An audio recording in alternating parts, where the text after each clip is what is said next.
presenting the transcription feature, Superman. Guys, look! It's a bird! It's a plane! It's Superman! And now, Superman, strange visitor from the planet Krypton. Superman, champion of the weak and the oppressed, possessed of physical powers far beyond those of mortals, and who walks about among ordinary men disguised as Clark Kent, mild-mannered reporter for a great metropolitan newspaper. Can a freight car, sandwiched in among 100 others, disappear into thin air on a trip between one station and another? Well, that's the problem Superman is now trying to solve. As Clark Kent, he and Lois were assigned to cover for their paper the arrival of a freight train, bringing with it a specially armored car bearing $5 million in gold. Gold being moved from another city to the National Bank in Metropolis. Our friends reached the railroad terminal just as the train pulled in. And it was at that moment that... But wait. Let's listen. Train for Calcutta, Big India, Phoenicia, Esopus, West Shokan, Boyceville, leaving on track 4. Boy! Order, sir. Order. Clark, it isn't possible. It simply couldn't happen. Well, it has happened, Lois. Well, then will you please explain how? The Metropolis National Bank has a specially armor-plated freight car built. They sandwiched the car in among nearly 100 others. There's an armed crew inside the car, and it's sealed from the outside. I know, and yet when the train arrives here in Metropolis, the special armored car is missing. Vanished completely. Along with the crew and $5 million. Clark, it isn't possible. You did some checking up at Bolton, the last stop the train made? Yeah, I telephoned the station agent there. Wanted to get a few details on the story we're supposed to write. And he told me he checked that car through when the train made its last stop there. Well, then if we can believe his story, the freight car must have disappeared between Bolton and Metropolis. Come on, Lois.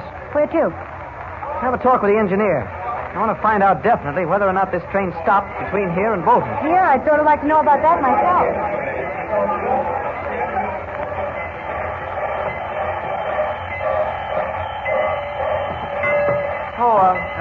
Excuse me. Yeah? You the engineer on this train? Yes.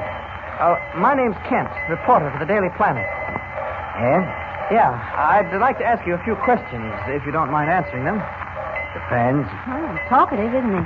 I'm interested in trying to solve this case for my paper. It'd make a swell story. One thing I'd like to know, did you make any stops between Bolton and here? Nope. You didn't stop even once? You didn't get a red signal at some switch-off or anything like that? Nope. Well, look, was there anything that struck you as being peculiar about it? Anything on this run that you never noticed on other trips? Nope. I see. Well, thanks a lot. Welcome. Come on, Lois. Well, he was a man of few words, Clark, but he certainly said a mouthful. You'd have to be a Superman to solve this case. Maybe, and maybe not. Well, we haven't got very far anyway. All we've done is verify the fact that the train did not stop between here and Bolton. Well, that's a good deal. That's the one point we've got to be sure of above all others. Whether or not this train stopped. And yet, Clark, if it didn't stop, how on Wait a earth... second, Lois. Here comes Inspector Neely of the police. Hello, Inspector. Hello, Kent. Miss Lane. Well, what do you make of that car vanishing so completely, Inspector? Kent, if I knew the answer to that one, I wouldn't be looking so worried. Well, there must be some explanation for it. When you find it, drop me a line. I'll see you later. He is worried, Clark. Well, $5 million is a lot of money. Well, where to now? Lois, I want to talk to the boys in the caboose, the brakemen. Say, that's an idea. They ought to know something about this. Well, let's hope they do.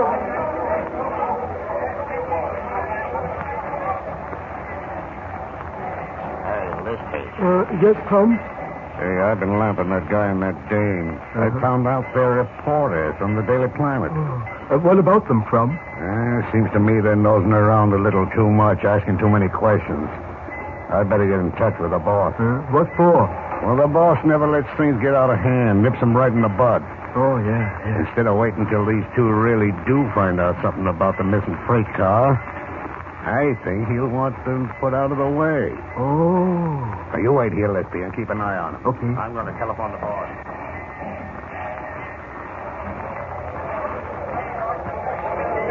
Well, that brakeman didn't have much to tell us either. No, doggone it. We got no more out of him than we did out of the engineer. I think what we'd better do now is have a talk with the conductor. Now, wait, Clark. See, I don't see where we're going to get... Clark. Now, where has he got to? I've never seen a man who could lose himself as quickly and easily as Clark Kent. He'd lose his head if it weren't tied on.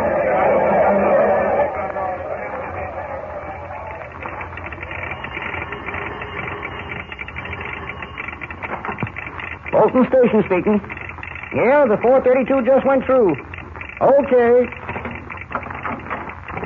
Yes, gentlemen, what can I do for you? I want to talk with you, pal. Yeah, I want to talk with you. What about? I want to talk to you about that freight car that disappeared, pal. Yeah, about the freight car that disappeared. I don't know anything about that, not a thing. I saw the gold car go through with the freight train, and that's all I know about it. You got it wrong, pal. Yeah, you got it wrong. That gold car wasn't with the freight train. That car had disappeared before the train got here. Oh, no, that isn't so. You see, I checked that car through personally. Listen, anybody asks you, like the police, you tell them the car wasn't there. No, I can't say that. That ain't so. If they ask me, I got to tell the truth. I don't like to talk too much, pal. You do like I tell you, or won't you? I can't say that car wasn't there when it was. I can't tell the police that... Oh! How can you say it? No, sir. I ain't going to tell a lie no matter what you yeah? tell me. Oh, don't. Let me have a crack at it, Joe. Keep your hands off that man. Huh? Hey, look, Bill, a masquerade costume. Yeah, costume. What have you been doing to this man? Scram, pal, you'll get hurt. I wouldn't try any rough stuff, boys. Okay, you're asking for it. Let him have it, Bill. With the greatest of pleasure. Holy mackerel! You lifted Bill right off the floor. Yes, and now the same goes for you, pal. Stay away from me. I got a gun. Stand back. Stand back or I'll shoot. Try it, pal. Fall down, blast you. I can't understand it. Now it's my turn. Here, now. Oh, put me down. Put me Now, down. let me see. Shall it be through the door or the window? No, please. The window will do, I think. No. You can take your friend with you. Well, that's that. And now, my friend... Who are you? Don't worry, I won't harm you.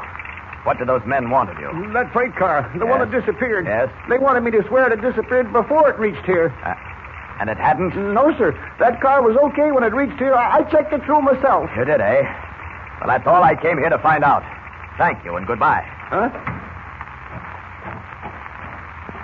Well, I'm sure now that that freight train made no stops between here and Metropolis. And I'm also sure that the special gold car disappeared between those two places. That covers a lot of trackage. So there's only one thing to do. Up, up, and away!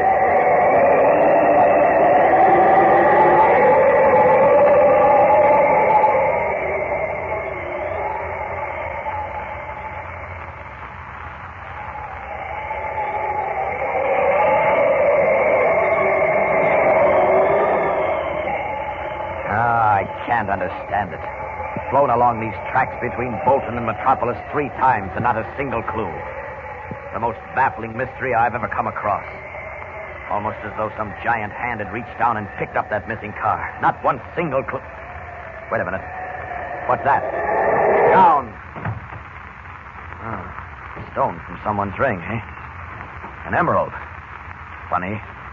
Unless someone dropped it from a passing train. A large emerald.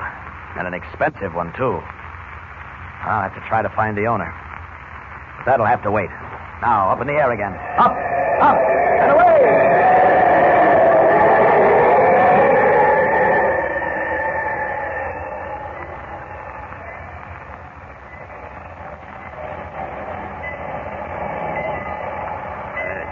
Lisby. Oh, hello, Crumb. Did you telephone the boss? Yeah. He says to get rid of the reporter and his girl.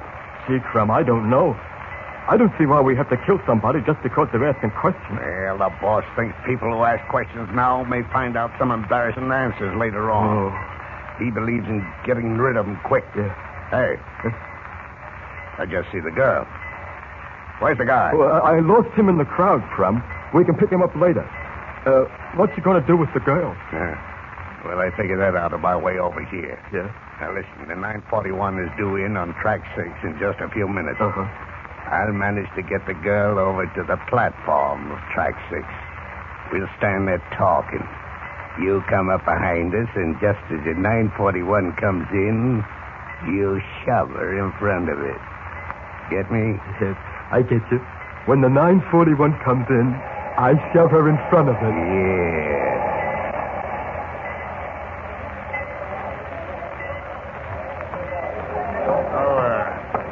Excuse Yes? You're a reporter for the Daily Planet, ain't you? Yeah, that's right. Well, I got a story for you about this missing freight train, if you care to hear it. I certainly would. Well, would you mind coming over to Platform 6 with me? I'll tell you there. Okay. Hey, wait a minute. Why do we have to go over to Platform 6? Well, you see, I promised to meet a friend who's coming in on the 941. I don't want to miss him. So if you don't mind. Well, if I want that story, I guess I haven't any choice in the matter. Okay, then. Just let's move over to Platform 6. I'll tell you all about it. It's the 941, you'll see. 941 arriving on track 6. 941 on track 6. 941 arriving on track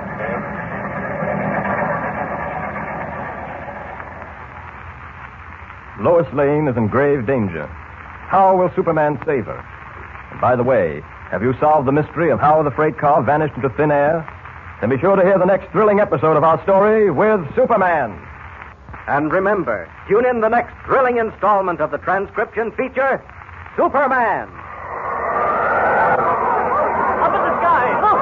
It's a plane! It's a plane! It's Superman!